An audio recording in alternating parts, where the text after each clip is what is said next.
दो तालियों का उपयोग। हमें आशा है आप स्वस्थ और मस्त होंगे। तो हम अपने नए टॉपिक के साथ आज सबके समक्ष उपलब्ध हुए हैं। आइए, आज की टॉपिक है प्रकाश का परावर्तन। प्रकाश का परावर्तन,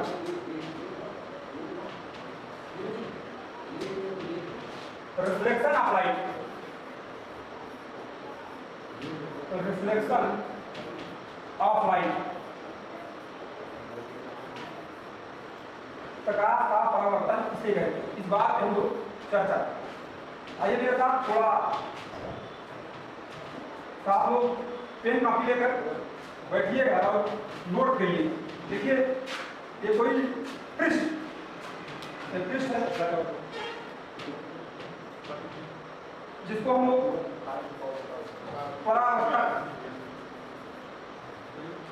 पृष्ठ कहते हैं। जब प्रकाश की किरण जब किसी स्रोत से चलकर कोई प्रकाश किरण किसी चिकने सतह पर टकराए और टकराने के बाद उसी माध्यम में पुनः वापस लौट जाए, तो इस घटना को प्रकाश का परावर्तन कहते हैं। देखिए, जैसे प्रकाश का परावर्तन क्या है, ये मैं आपके सामने एक छोटा सा डायग्राम बना रहा हूँ, इससे आप लोग समझिए। सभी लोग देखिएगा।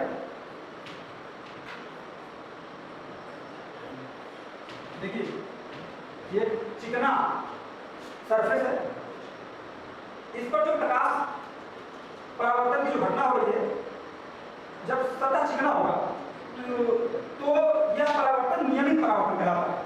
कैसा परावर्तन कहलाता है? नियमित परावर्तन कहलाता है। नियमित परावर्तन कहलाता है। प्यारे बच्चों, बात यह थी कि क्या परावर्तन केवल चिकने तल पर ही होता? ऐसा नहीं, परावर्तन चिकने तल पर भी होता है और खुरदरे तल पर भी होता है।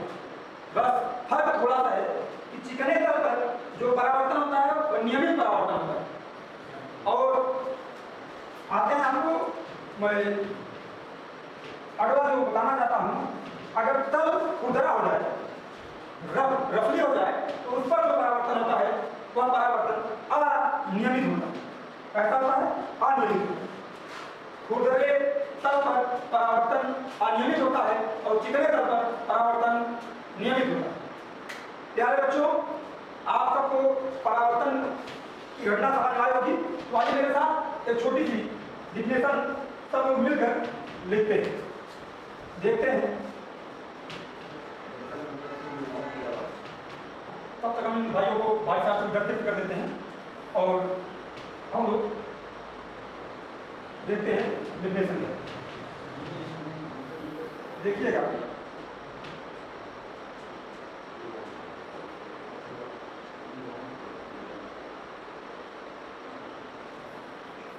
देखिए मेरे साथ, जब प्रकाश की किरण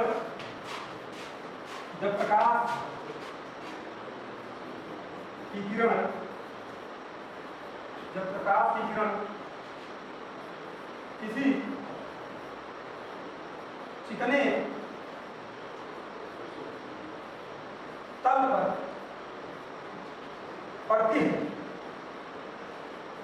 है वो वह उसी माध्यम में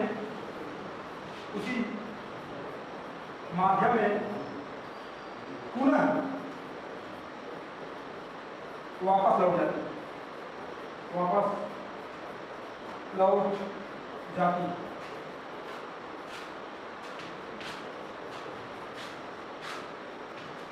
तब इस घटना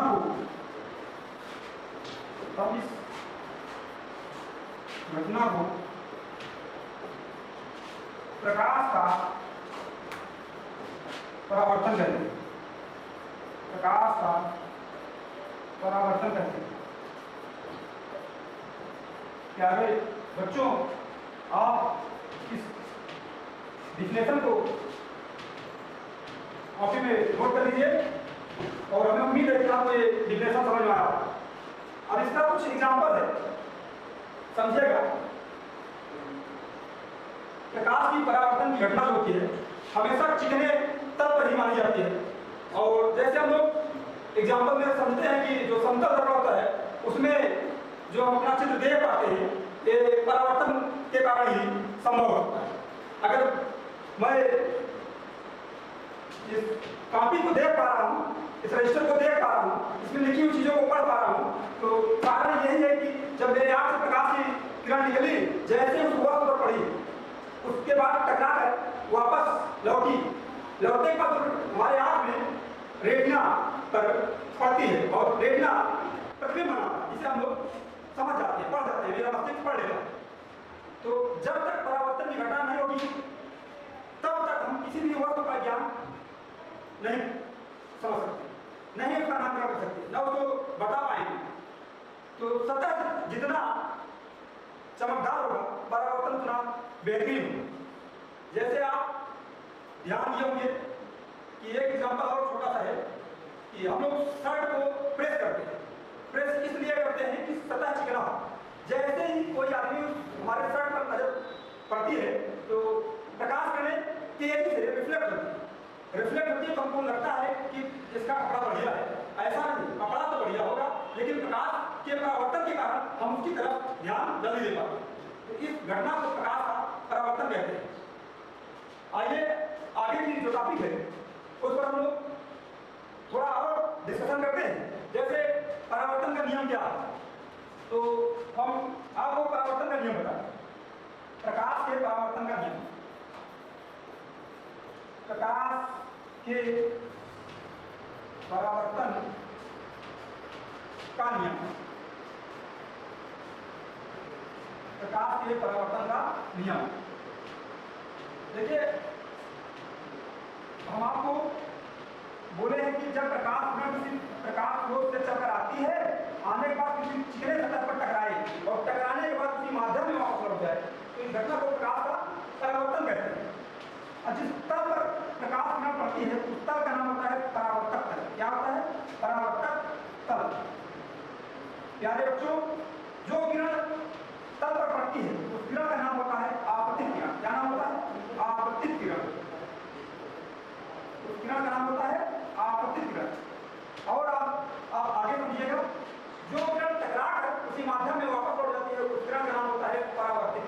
क्या नाम होता है? परावर्तित किरण। आप ध्यान समझिएगा। अब जो प्रकाश किरण परावर्तक तल के जिस बिंदु पर पड़ रही है उस बिंदु का नाम होता है आपतन बिंदु। क्या नाम होता है? आपतन बिंदु। क्या नाम होता है? आपतन बिंदु। प्यारे बच्चों, बात अभी यही नहीं हुआ। हम जो टॉपिक पढ़ना चाहते हैं उसको हम लोग अभी इसी फिगर के माध्यम से आपको बहुत बेहतरीन तरीके से समझाएंगे। आप समझिए, मैंने कुछ किया है, आप ध्यान देंगे। मैं जिस आपतन बिंदु जहाँ पे था, मैं परावर्तक तल के लगभग एक लंब खींचा, जिसे क्या कहा जाता है? अभिलंब कहा जाता है। क्या कहा जाता है? अभिलंब कहा जाता है। बच्चों, अब परावर्तन का जो नियम है उस पर हम चर्चा करेंगे। देखिए एक टॉपिक और ऐसी है, जो आपतित किरण और अभिलंब के बीच में जो कोण होता है उस कोण का नाम होता है आपतन कोण, जिसे आई से प्रदर्शित करते हैं। तथा परावर्तित किरण और अभिलंब के बीच जो कोण होता है उसका नाम होता है परावर्तन कोण, जिसे आर से प्रदर्शित करते हैं।